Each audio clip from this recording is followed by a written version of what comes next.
Minority finance corporation బాధ్యత ఉంది కాబట్టి ఈ రాష్ట్రంలో జరుగుతున్న మైనార్టీలకు సంబంధించిన సంక్షేమ కార్యక్రమాలు మేము చూస్తాను. మిత్రులారా, గతంలో మైనార్టీ ఫైనాన్స్ కార్పొరేషన్ టీఆర్ఎస్ ప్రభుత్వంలో నిర్వీర్యమై మూతపడే పరిస్థితి ఉండే. కానీ గౌరవ ముఖ్యమంత్రి గారు రేవంత్ రెడ్డి గారు బట్టి గారు దాన్ని పూర్తిగా విశ్లేషించి దాన్ని నిమరేసుకొని ఈ కార్పొరేషన్ అభివృద్ధి చేస్తేనే వివిధ బడుగు మంచులకు సంబంధించిన ముస్లిం సమాజం న్యాయం చేయగలుగుతామని చెప్పే ఉద్దేశంతో ఈ కార్పొరేషన్ పెద్ద ఎత్తున ప్రజలు అనుసంధానం చేసింది. ప్రధానంగా ఈ సంవత్సరం 3 నెలల్లో ఈ కార్పొరేషన్ ని దాదాపు 1,00,000 కుటుంబాలకు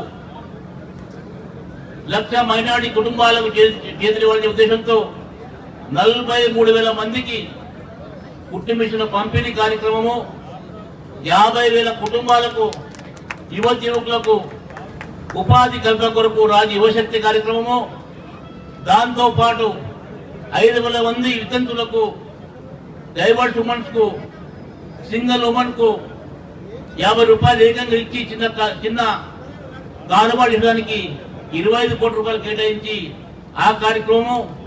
దాంతో పాటు ఈ రాష్ట్రంలో ఎవరు గుర్తించే విధంగా భట్టి గారు రేవంత్ రెడ్డి గారు ఒక కార్యక్రమం తీసుకొని ముస్లిం సమాజంలో ఇప్పుడు కూడా ఖమ్మం, ఆషరాపేట్, ఇల్లెందు, పాలవంచ, భువనగిరి, ప్రధానంగా దేవరకర కాన్స్టిట్యూన్సీలో ఈరోజు సీతారాంపేట్, మద్దూర్, ఇస్లాంపల్లి లాంటి వాళ్ళలో ఇప్పటికీ ముస్లింస్ రాయగట్టుకొని కాషాయ పనిచేస్తున్నారు.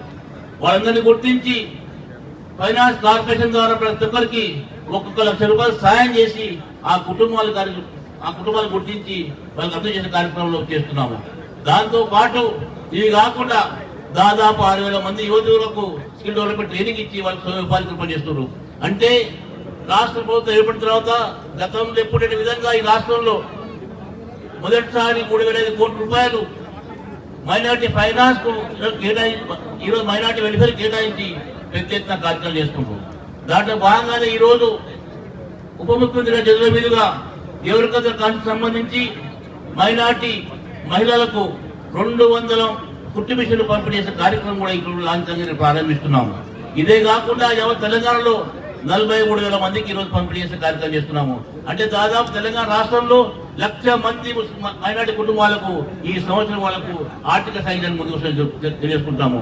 నేను అందరికీ సభాముఖంగా ఉప ముఖ్యమంత్రి ప్రధానంగా ముఖ్యమంత్రి గారికి ఈ కార్యక్రమం కృతజ్ఞతలు చెప్పుకుంటూ మరోసారి మీ అందరికీ ఈ ఆశయంతో ఈ లక్ష్యంతో ఆశీర్వదించారో ఆ లక్ష్య సాధన కొరకు పనిచేస్తున్న ఈ రేవంత్ రెడ్డి గారు బట్టి గారు వాళ్ళ క్యాబినెట్ కి హృదయపూర్వకంగా కృతజ్ఞతలు చెప్పుకుంటూ తప్పకుండా మేమంతా మేము ఉంటామని తెలుసుకుంటూ జై హింద్, జై కాంగ్రెస్.